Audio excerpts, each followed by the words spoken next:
Hello,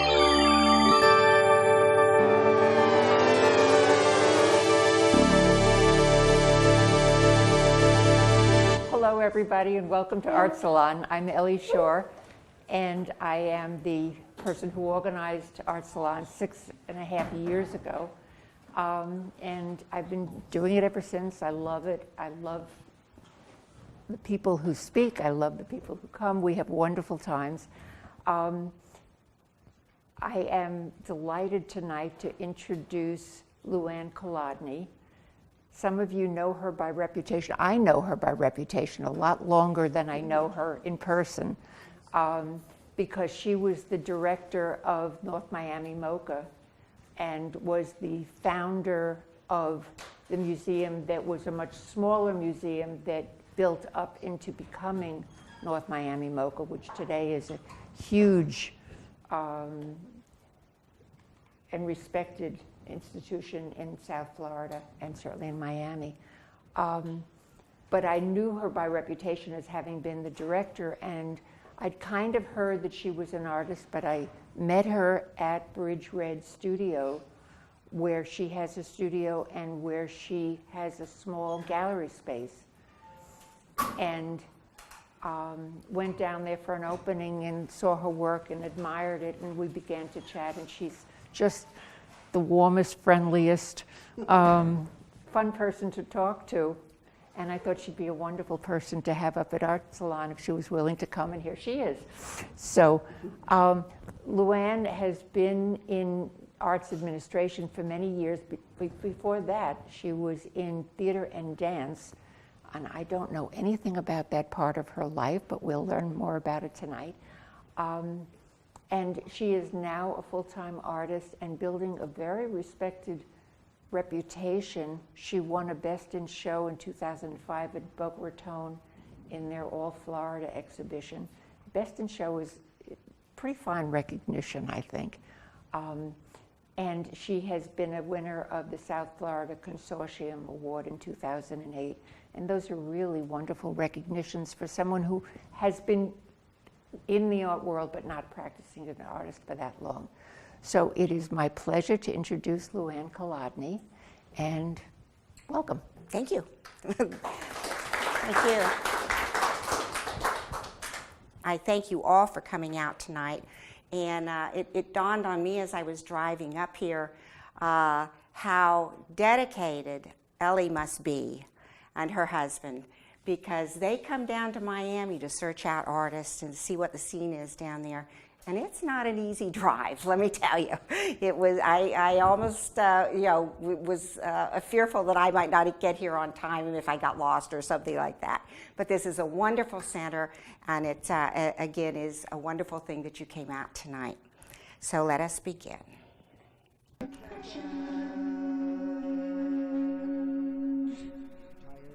Of a retired museum director, how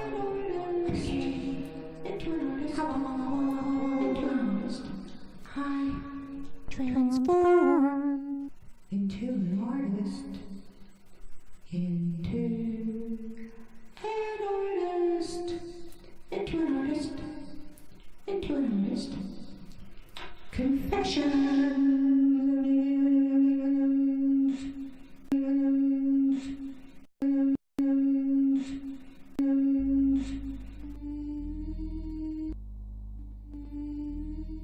I started out as a dancer. I wanted to be a ballerina as a young woman, and even was offered a scholarship to George Balanchine's School of Dance in New York. But having parents who believed in education and in the societal norms of the day, I had to have a profession that I could fall back in if I didn't get married, if I didn't have somebody to support me. And dance was not a, quote, quote, proper thing for a young little Jewish girl. So I was prompted by my family and by everyone around me to go to college, which I did. And the best part of that was I met my husband, Mike, and we got married and we moved to Florida. And it was a wonderful beginning to life. And then I turned around, I was teaching school at the time. And the kind of teaching I was doing, I was in senior high school. Most of the kids were taller than me. A lot of them were older than me because, you know, new teachers are always given the remedial students. So, but I was teaching drama, I was teaching journalism, and I was teaching English. And then I ran into a very, very interesting situation where I was changing schools because I was pregnant. And the teacher told me, the new principal said to me, you're not going to teach at my school because you've got a husband who's an attorney and he can take care of you. He said, so I'm not going to take you in my school, go back to your other school. So there I was, my other school wouldn't take me back, they'd already replaced me. And because of the days and the times, I had to quit teaching, which I was pretty happy for actually. But the thing was that it was the next year that some woman brought a case against the school board in Miami to say, you can't tell me I can't teach because I'm pregnant. That's against my rights. I only wish I had been that teacher. But anyway, so I got involved in the arts in North Miami. And North Miami was a very sleepy little town. This is MoCA, that's the North Miami Center of Contemporary Art. This was a water department. And there was a little sleepy museum in South Miami, which was called the Bakery Center. And they had just moved to the Biltmore Hotel, and they were calling themselves the Metropolitan Museum of Art in Miami. A little bit pompous, but that's what they were calling themselves. And they decided they had as their new director a man named Arnold Lehman. And Arnold Lehman was then, after he left Miami, he became the director of the Brooklyn Museum. So a man of high stature. And when Arnold was here, he suggested that they have satellite museums.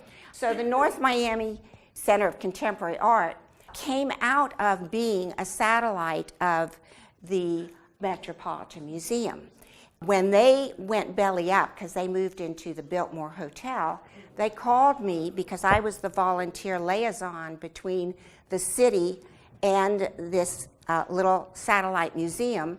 They called me to tell me that we were going to be left in the dust, that the Metropolitan was closing, and if I wanted to do anything with this little center, then they were giving me like a heads up, about a half a year notice that they were going to go belly up. So I went to the city fathers, and I told them that we had this marvelous opportunity if the city wanted to do it. They had already signed on to being a satellite, but that this would mean that they would have the responsibility of the museum totally. And that is a direction that they really wanted to take because North Miami was a blue-collar community, there was very little things to do in the arts at all north of Flagler Street. So this would be like an awakening for this little city. And they took us on and we became the North Miami Center of Contemporary Art. We had one employee. We had a half of an employee, which was my little secretary, and we had a wonderful board, and we had a wonderful group of volunteers. All the volunteers came in to do things. They'd paint walls, they'd hang artwork, they would help write newsletters. I was in charge of all that. It was the most creative endeavor I think I have ever done. And originally it was just a thing of love. Just like Ellie is doing this as an honor of love, I was doing that because at the time I really wasn't being paid. I was a volunteer.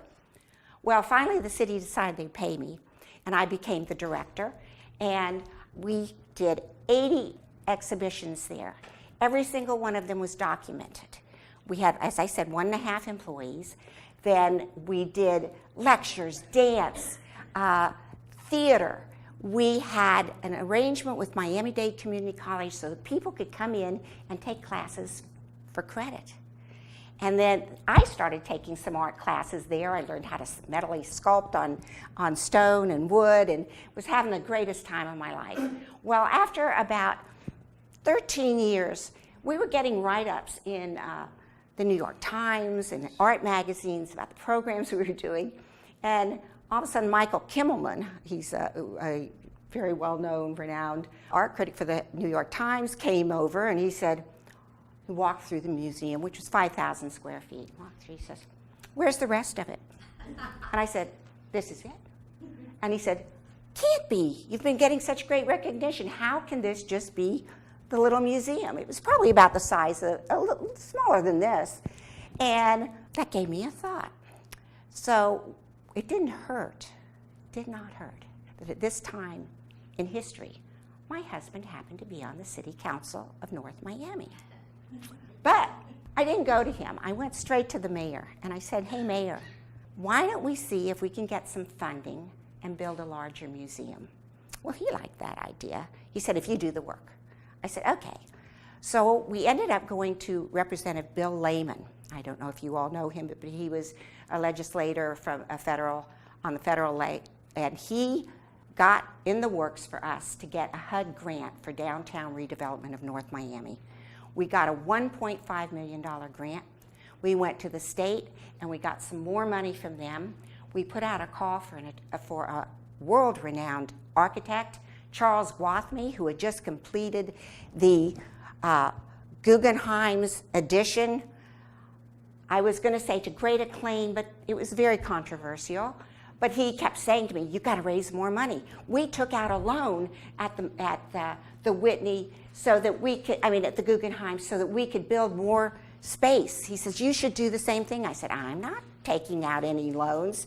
The next week, it was in the newspaper that the Guggenheim was in arrears on paying their money for their addition. So anyway, we went out to bid, and we came in on time, on budget, and we opened in February of 1997 to great acclaim. I had gone from 1.5 people to 9 people on my staff. My best hire was Bonnie Clearwater. I don't know if you know who she is, but she brought MoCA really to the international stance that it became. And she is now over at the NSU Museum running that facility. She's amazing, amazing woman. She was phenomenal to work with, and she and I had a great first year. But what was happening was I wasn't having any fun anymore. I used to write the newsletters, I used to hang the art, I used to paint, I used to talk and schmooze with the artists. It was great fun. Now, do you know what I had to do?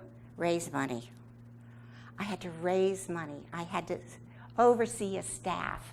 Not only that, I wasn't having fun anymore. It was a business now, and I needed to create. So after being at MoCA for a year, I handed in my resignation. I knew Bonnie would take it to where I wanted it to go. I was ready to do a change.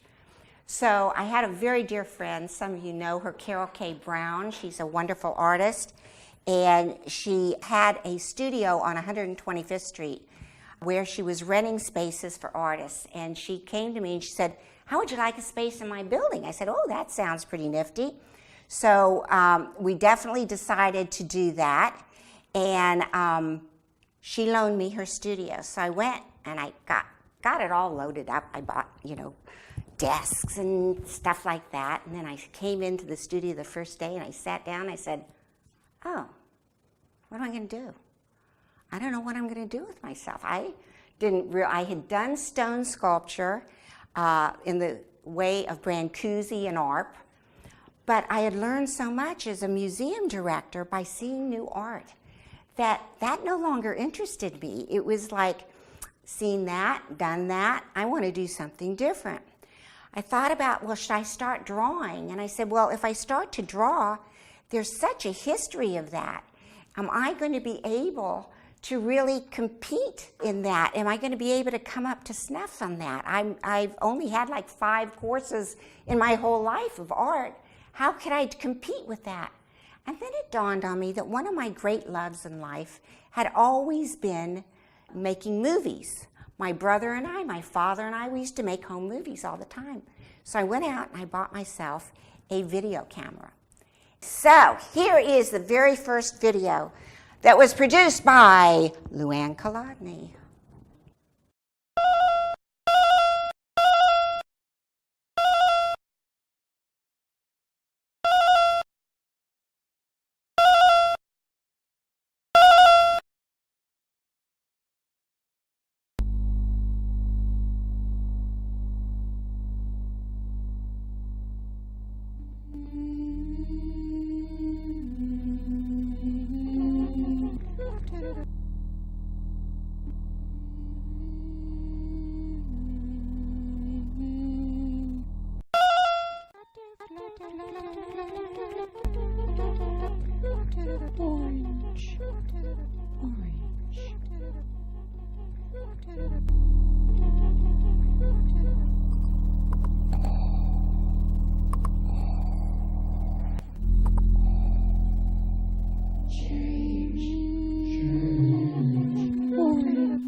So that was the very first video I did.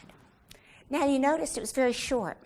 I initially, when I started doing video and learning about video, so you know, in the 1960s, when it first became something that artists could work with, because they compacted it into camcorders, and you could start carrying one around yourself, and they were affordable, the artists became so fascinated by video that they, like Andy Warhol, you all remember his famous one? He set his camera on a tripod on the Empire State Building, and he recorded 24 hours of looking at this building, and he expected museum audiences to look at that. 24 hours, come on.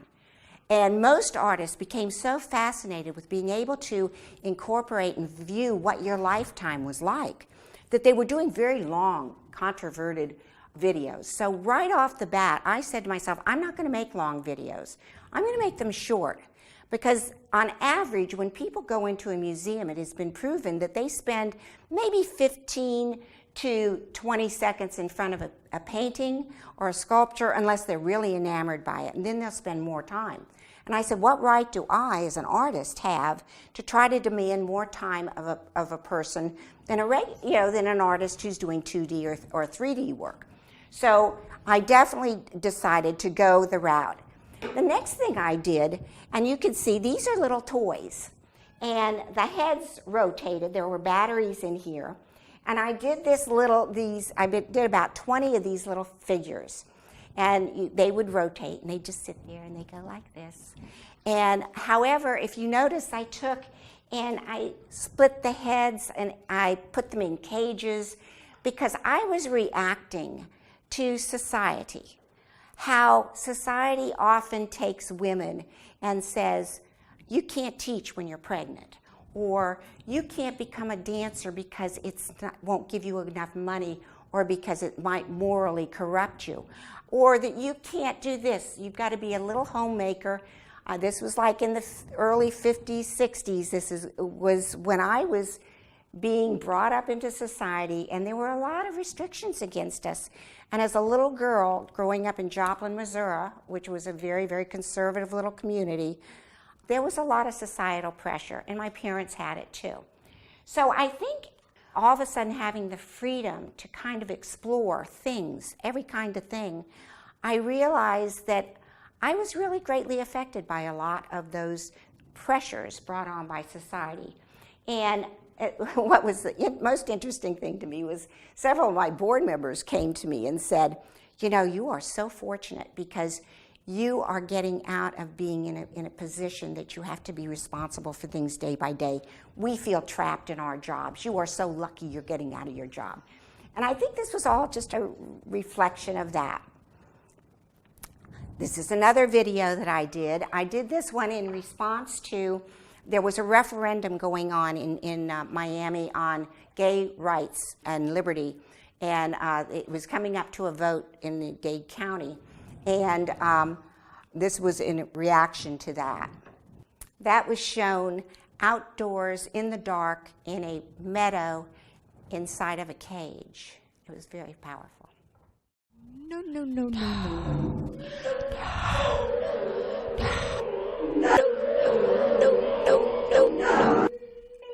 No, no, no, no, no, no. No, no, no, no, no, no.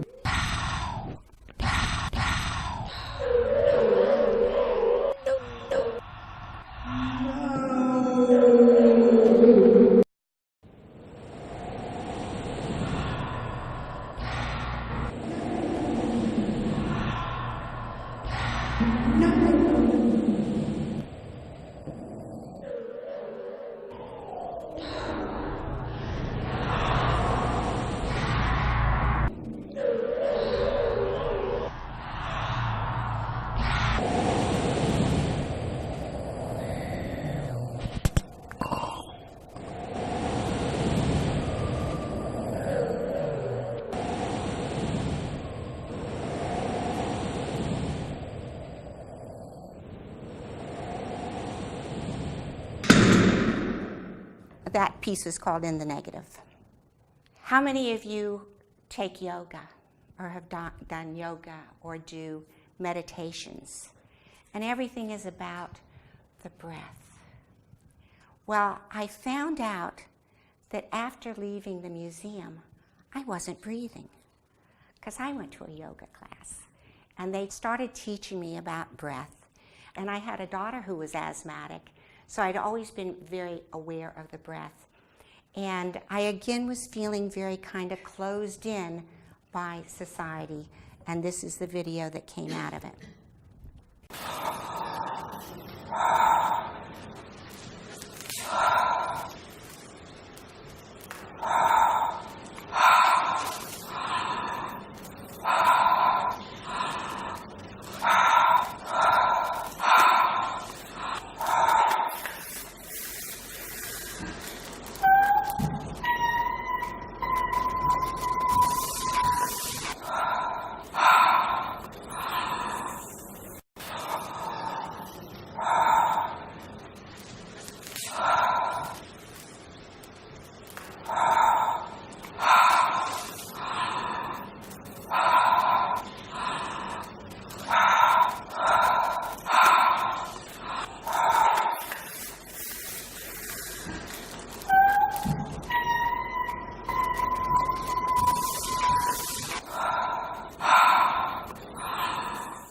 That video was in the Boca show that I had won the Best of Show award.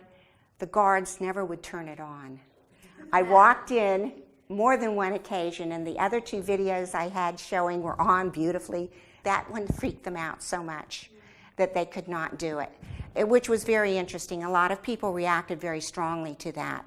When I showed it in my studio, I had floor-to-ceiling round bags of just see-through, painter's material, and they were lit. There were 3 of these pods, and on the floor in one of the pods, I had that video going. So it, you could avoid it, but you were hearing it, and a lot of people didn't see it because I had it facing another video monitor that you couldn't. So you had to kind of, creep up to see it. This is another video that I had done at the time. This was also one of the awards at the Boca show.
Since I was taking yoga and doing all kinds of meditation to try to find myself as an artist and as a person, I did a series called the Mindful Series.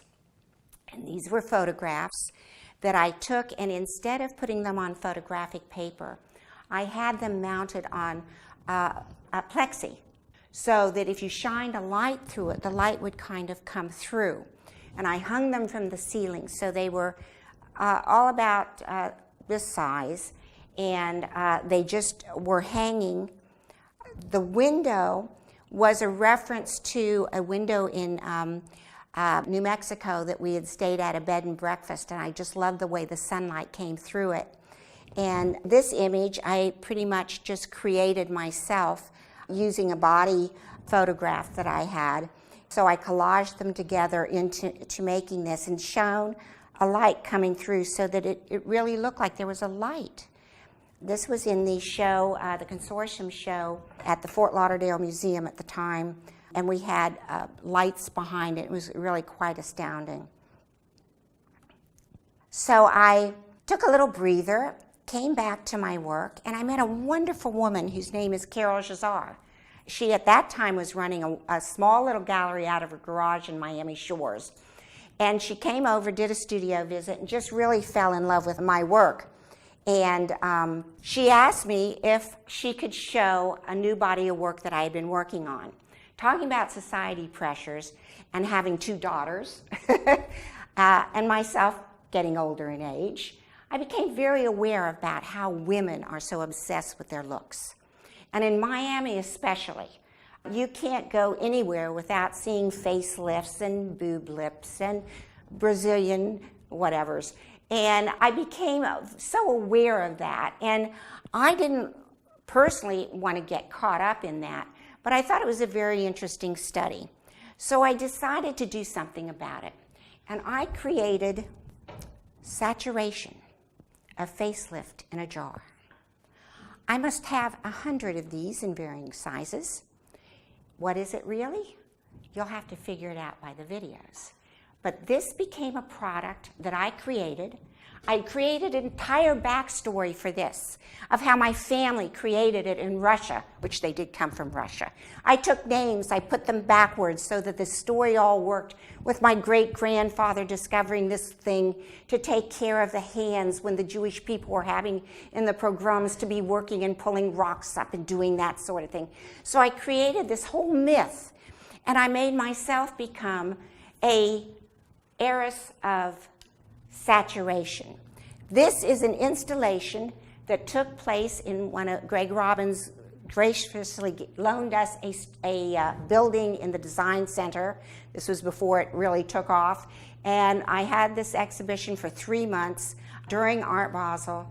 And this is, the first video is of the exhibition itself, so you kind of get a feeling of what it looked like. We made big signs. You can see it was set up like a department store. This is the history, a Life magazine ad.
When you came into the department store, you saw that it was set up like that.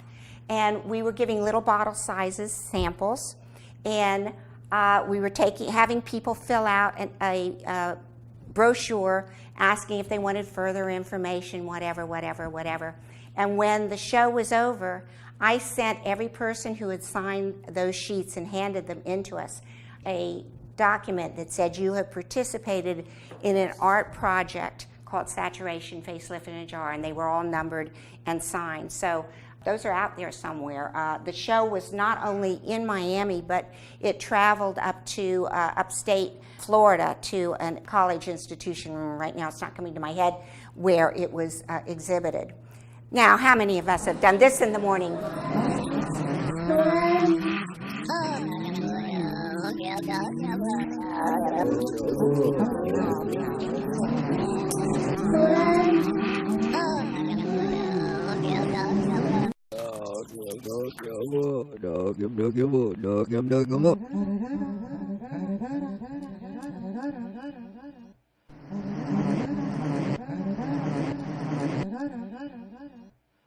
Things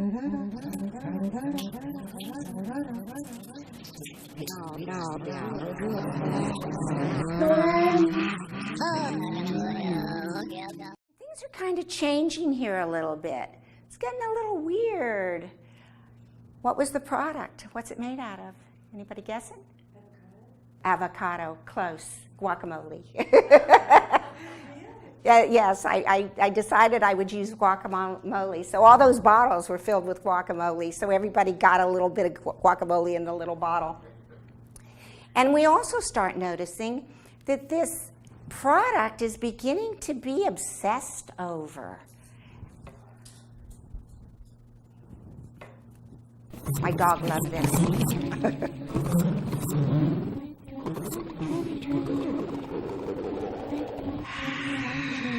Beauty is within and without. In this case, it's going from outside to inside to inside to outside.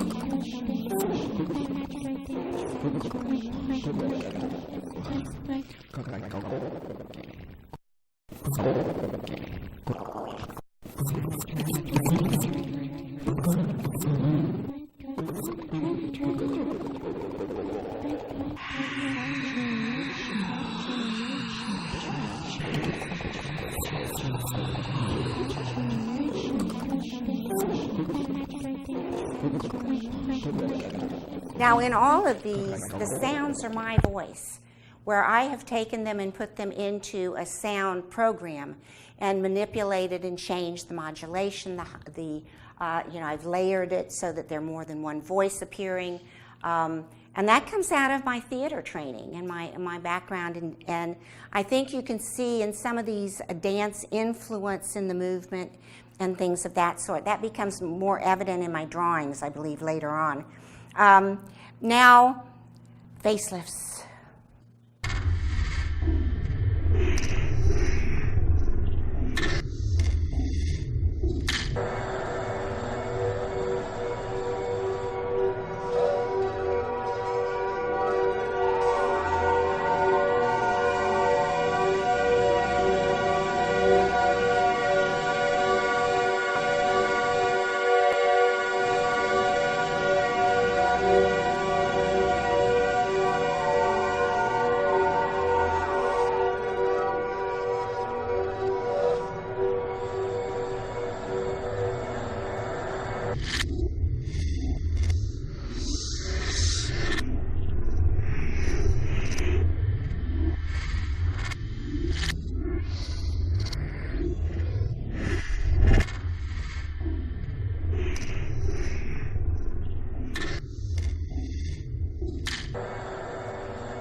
Called construction site. Now, I created infomercials. I had two kinds. One was serious, where I had young men and women actually, trying to sell the product. One was, but they weren't real people, but they were assuming the personalities of, a facialist, somebody else who was a doctor, that sort of thing. This was the faux commercials. Saturation in a jar. It is so magnificent. It was developed in the 1800s, I understand, by some Latvian Russians who were working in the fields, and they originally made it as a hand balm, something for your hands. And,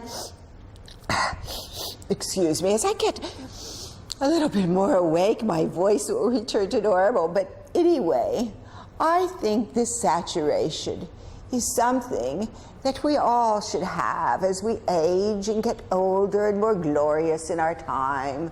You see, saturation has made me look young again. I don't think I look my 80s, do you, darling? No, you couldn't think I really look 80, do you?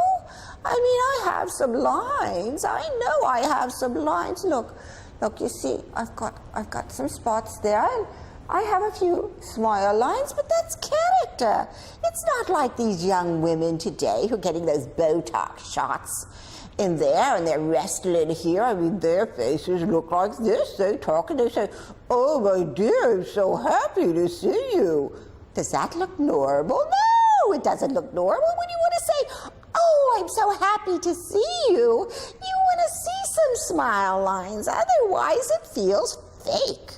And I'm not a fake, you see. I'm 80 years old, and I deserve to have every happiness that everybody else does. If I want a job, I should be able to have one. And I get one because of my youth and my beauty and my brains. You see, these are 80-year-old brains, and man, they can talk about so much. I have so much experience and knowledge. And my biggest and most important knowledge to tell you today is use this stuff. It is so wonderful. It is endeared. Not endeared, it's endearing, but it's endured. That's the word I want. It's endured from the 1800s. I used it in the 30s on my hands and my feet. Now I use it totally on my face. You should too. You will love it. Enjoy it. Saturation, a facelift in a jar. There's also a male version, but I didn't bring that. This went between about 2001 and 4, around that realm. And it was shown, as I said, in 2 different locations. So I would love to bring it back, but you know how they are in the art world. If it's been seen in Miami, you don't see it again. It's like goes and hides away because they want things that are new. So I took that. It was a very interesting piece to me, and several years later, when 2008 came around and Hillary Clinton started running for office, and I had been a proponent for women running for office for a long time anyway. And I went back and I looked at those images and I said to myself, those are pretty strong if you stop the action in the video. And I created this series, which was called The New Deal, It's Not What It Seems. Now this is the color from the video. I changed it into black and white. And look what that does to the emotion of the picture. Isn't that pretty amazing? And these became very, very strong. I showed these a couple of times too. Then I went, being a dancer, I was very much in love with Baryshnikov. And Baryshnikov had his first time that he was really recognized throughout the world was he participated in a dance competition. He was dancing with the Kirov company in Russia, and he went to a friend of his and he asked him to create a ballet on him that replicated the life of a poet whose name was Vestas. And Vestas was actually Italian. And because he was Italian, he did what was most known in the Italian theater, pantomime. And he did a pantomime of man through the ages, starting from when he was a little baby to as he grew up to when he died. So they created a video, and I decided I was going to try to do something like that too. Now I've taken stills and I've put them in a little video just to shorten it up a little bit, But this is like a little child reaching out, help me, help me, help me, or take my hand and let me walk, whatever that would be. This is where he's playful, dancing older man, getting really older. And those are all stills, so they would all be on a wall. Then I decided to see what I could do with my old Super 8 films that I did as a child, and my father took of me and my brother. First of all, I had to take Super 8, I had to digitize it, put it on digital tape, and then I put it into the computer, and I decided to do something kind of John Cagey. And I shut my eyes, and I started splicing it. And I spliced it up, and then I rearranged without looking at anything. And then I went to, in the computer, it has all these things you could do that you could, it just magically does. So I went to mirror image. You were talking about mirror images earlier. So this is a mirrored image that was all put together kind of by chance. The only thing that is not by chance is the voice, because I put that together afterwards.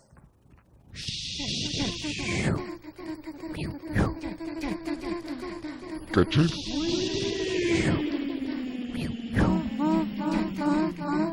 Gotcha. Gotcha.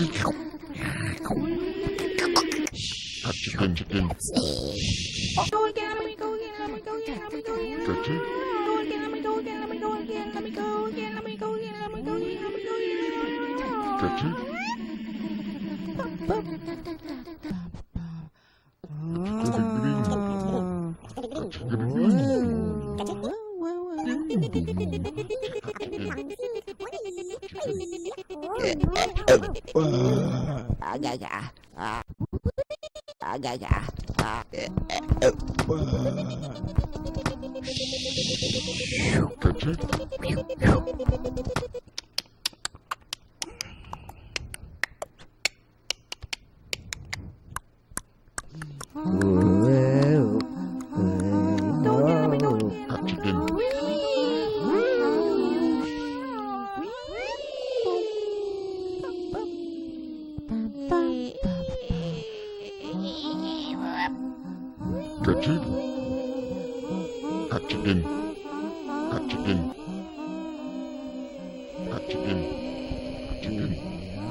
Anybody know what other activities were going on there when it was normal?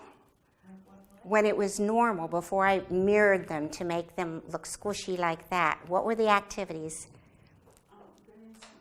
Dancing. Anybody else have it? Because dancing was in there. Roller skating.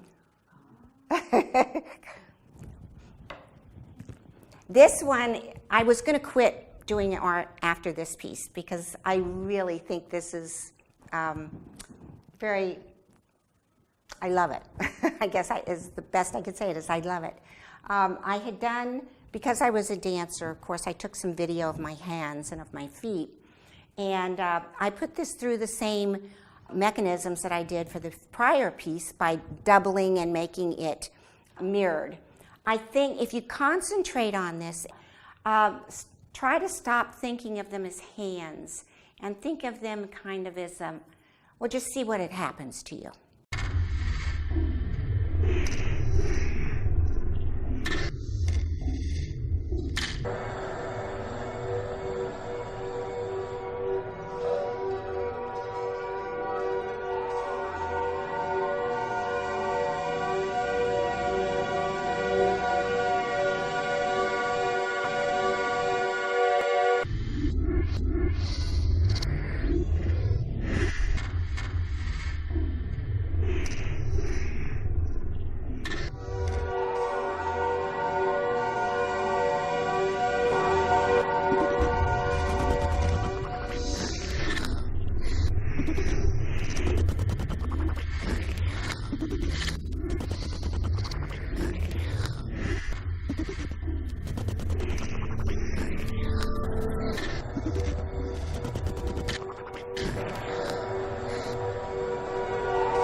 Anybody notice two things different about this one than any other one?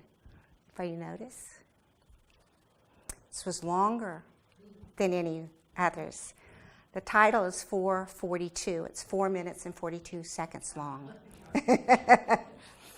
And I kind of think it looks like life. Just, fighting, loving, all of the metaphor for life. Then I decided I wanted to try my hand at drawing. I had gained enough confidence by this time, won the Consortium grant, won the Best in Show grant thing, and I decided I wanted to try to draw. And I started looking at things in the newspapers, in sports magazines. My husband was a huge sport fan. Then I started appropriating imagery and putting my kind of own spin to it, to talk again about society and those kinds of things. So this is called Look Out. These are from 2008.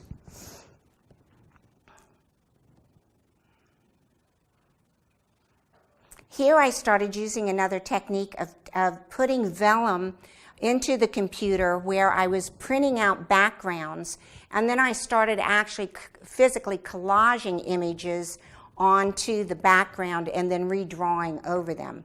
So I'm kind of getting just away from a pure cut drawing. Here too I have collage. These things are collaged on. Then I went back to my childhood and did another, what activity you think that is? Mirrored. Watch this.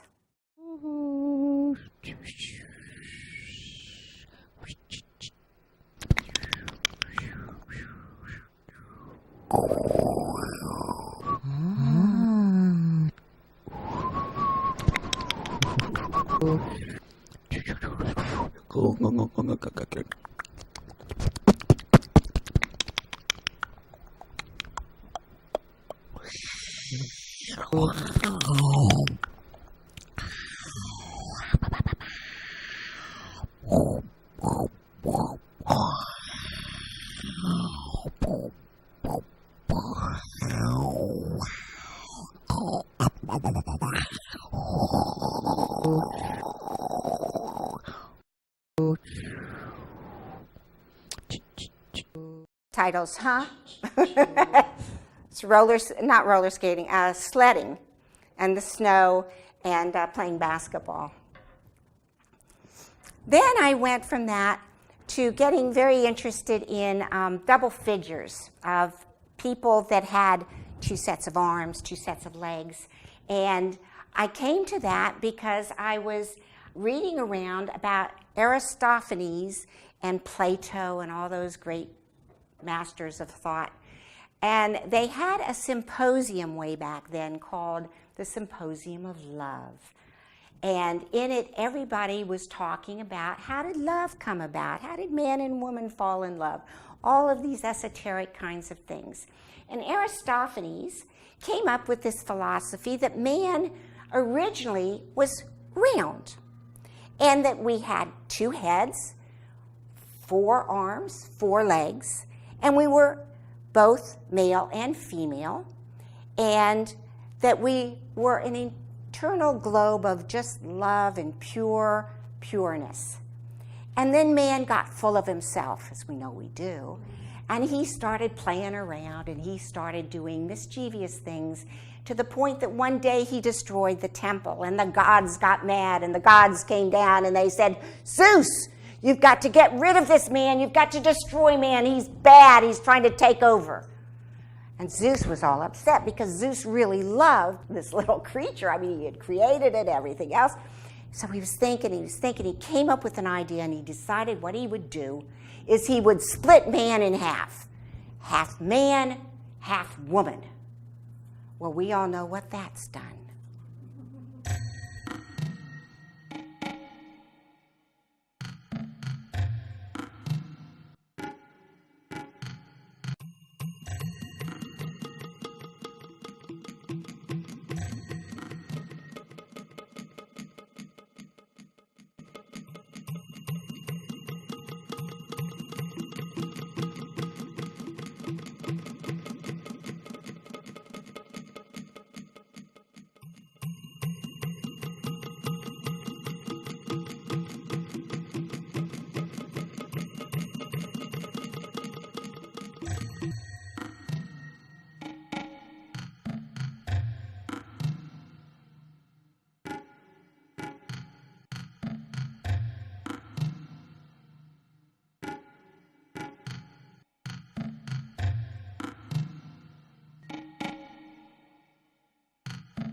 Several years had gone by, and I was still into looking at media and talking and thinking a lot about society as we know it, and very concerned and very upset about all the brutality and all of the taking away of our freedoms and things of that sort. And my reaction to it was to kind of start drawing these things kind of as a cathartic way of dealing with it.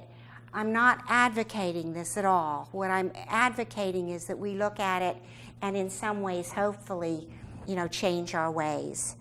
These come from different countries, but it's every man, everywhere. It's called On the Street Where You Live.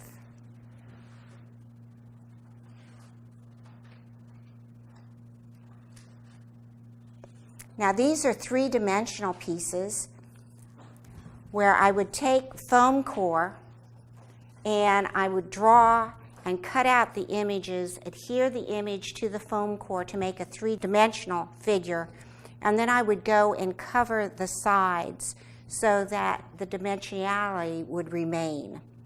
And that's what this is. This is a long video. I decided, again, I wanted to kind of personify a person, and I started studying women boxers, a very strange subject.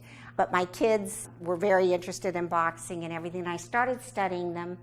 And I realized that boxing for a woman, first of all, it was taboo and still is regarded as a very strange activity. And I found out that the majority of women that are boxers were abused or mishandled as children. They have issues of power where their power has always been taken away from them. And they've gone to boxing to get power. And I started, there's actually a women's boxing league in the United States. Boxing for women is very strong in Europe. It's not as strong as it is here. Christy Martin was from Florida. She was a world champion female boxer. Her husband, manager, mistreated her though. So I decided to do another faux personality, and I became Ann Sams. This is called Sweet Secrets. Sweet Secrets is the secret word that the boxers use for boxing. It's called Sweet Secrets. And here is the video that I did for this.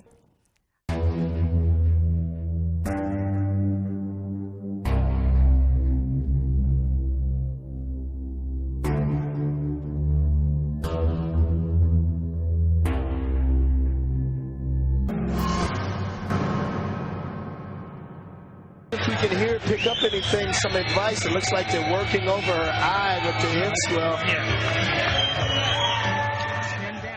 Things did not go the way we wanted last night. It was a tough fight. She just banged me from the head. She kept giving me head bumps.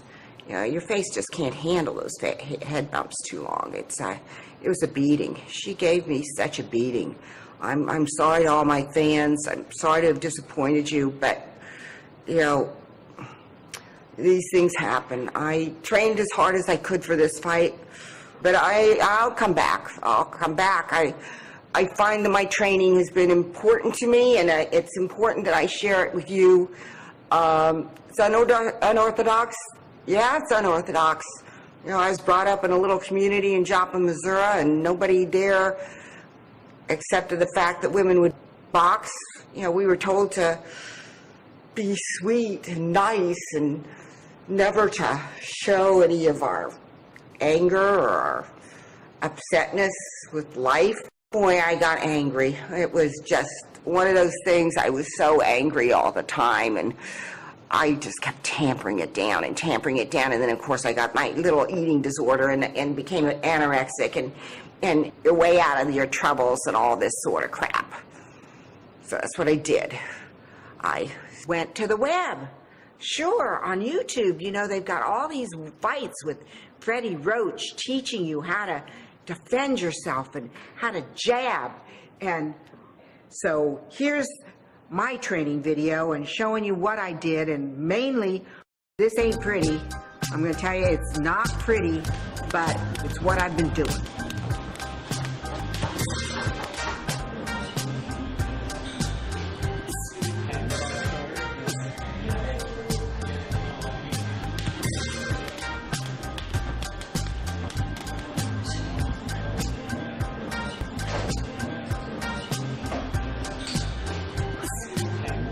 give me the left jab. Again. Again.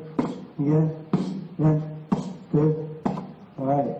Now. In her 1987 book on boxing, Joyce Carol Oates famously wrote, "Boxing is a purely masculine activity, and it inhabits a purely masculine world. Of the female boxer, she cannot be taken seriously. She is parody, she is cartoon, she is monstrous." You ask me why box? Has to do with power. It's got to feel good to be able to exert your power over someone. I've never been able to do that. And it's self-esteem. I feel so good when I get in the ring. I all of a sudden know who my enemy is. It's out there in the world, I feel so angry all the time because I was always told to be so good and so goody two-shoes and don't make waves and don't behave like that. Don't let people know you're angry at them. Well, damn, I'm angry all the time. And in the ring, I feel free to be able to poke at somebody and hit somebody and be controlled about it. People are watching to be sure nothing bad happens. And it's freeing. It's the most powerful feeling. I can't explain it. But man, it's just wonderful. I'm good too. I'm good, even though the shiner says I'm not good. I didn't do good last night. I was good. I felt so empowered. I felt in possession of myself. I knew who I was. I could beat her, and I was so close to beating her. And she headbutted me, took the air right out of me. Damn. Well, there'll be another chance. I'm sure. Yeah, I'm gonna ask for a rematch. I want a rematch.